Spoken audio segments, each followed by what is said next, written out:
Matatag, Grade 1, Quarter 1, Week 1, Day 1. Makabansa, na ilalarawan na ang bawat tao ay may iba't ibang katangiang pisikal.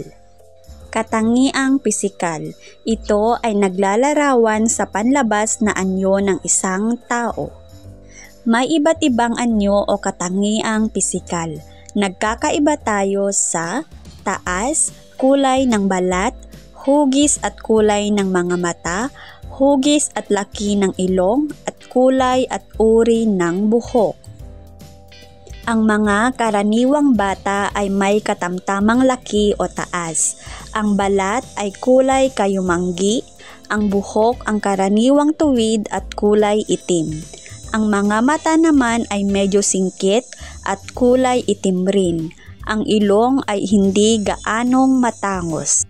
Ang iba naman ay kulot ang buhok, maliit ang katawan, at maitim ang balat. Ang iba naman ay may matangos na ilong, matangkad at may maputing balat. Mayroon ding ilan na singkit ang mga mata. Alin sa mga sumusunod ang tumutukoy sa katangian mong pisikal? Ang iba't ibang katangiang pisikal ng tao ay may mahahalintulad natin sa tunog. Ang tunog ay may iba't ibang pinanggalingan.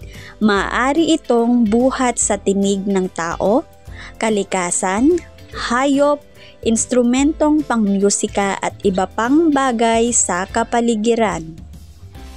Ang tunog ay nasa paligid lamang. Mahalagang makilala ang mga ito dahil ito ang bumubuo sa ating nadirinig. Timbre, ang tawag sa kagandahan at pagkakaiba ng mga tunog. Ito ang nagbibigay ng natatanging kalidad sa bawat tunog. Ano-ano ang mga pisikal na katangian na inyong natuklasan?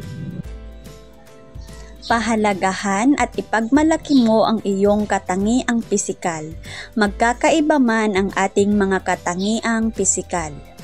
Iguhit ang masayang muka kung tama ang ipinapahayag ng pangungusap, at malungkot na muka naman kung mali. Una, ang katangiang pisikal ay naglalarawan ng panlabas na anyo ng tao.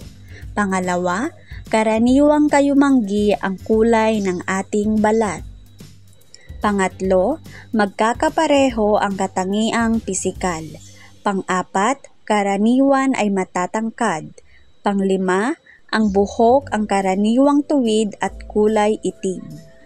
Para sa inyong takdang aralin, iguhit sa kwaderno ang iyong sarili at ilarawan mo ang iyong mga katangiang pisikal. Matatag, Grade 1, Quarter 1, Week 1, Day 2. Makabansa, na ilalarawan na ang bawat tao ay may iba't ibang pangangailangan. Tignan ang mga larawan kung ano ang mga ito.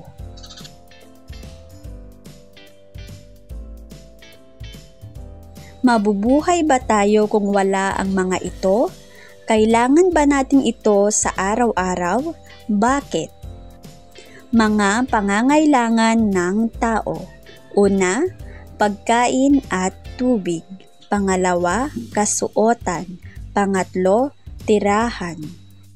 Pangunahing pangangailangan ng tao.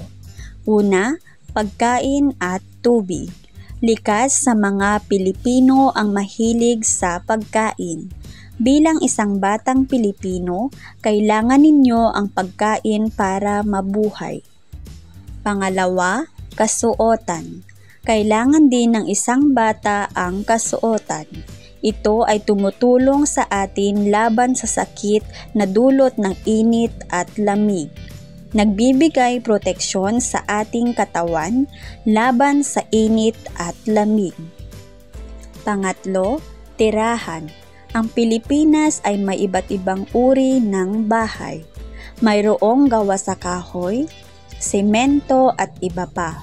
Mayroon ding mga bahay sa ilalim ng tulay, sa bundok, sa tabing dagat at ilog. Ang bahay ay tinatawag nating tirahan. Ano-ano ang mga pangunahing pangangailangan ng tao? Ang tao ay may pangangailangan. Ito ay ang pagkain, tahanan, damit at tubig. Dapat natin itong pahalagahan. Panuto, tignan ang mga larawan sa bawat bilang. Lagyan ng check ang nagpapakita ng inyong pansariling pangangailangan at X naman kung hindi. Gawin ito sa inyong sagutang papel. Para sa takdang aralin, isulat sa kwaderno ang iba pang pangangailangan ng isang bata.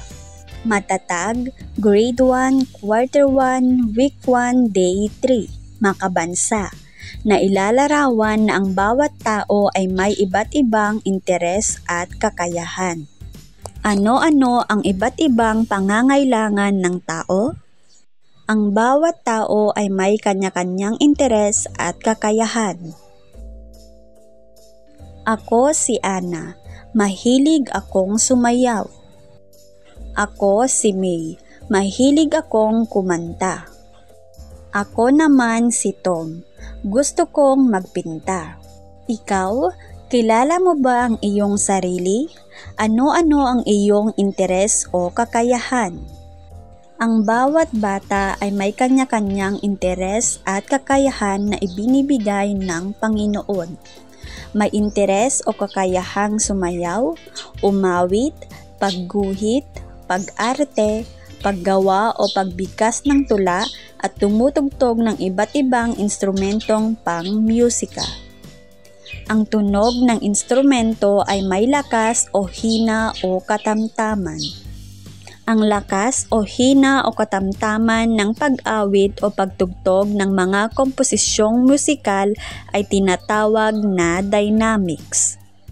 Halimbawa ng mahinang tunog, una, triangle. Pangalawa, piano o organ. Panglima, tambourine. Halimbawa ng malakas na tunog, una, drum. Pangalawa, cymbals. Pangatlo, gong. Ang bawat bata ay may kanya-kanyang interes, kakayahan o talento na ibinibigay ng Panginoon. Kailangan mo itong paunlarin at pagyamanin. Pangungusap ay nagpapakita ng iyong interes o kakayahan, at X naman kung hindi.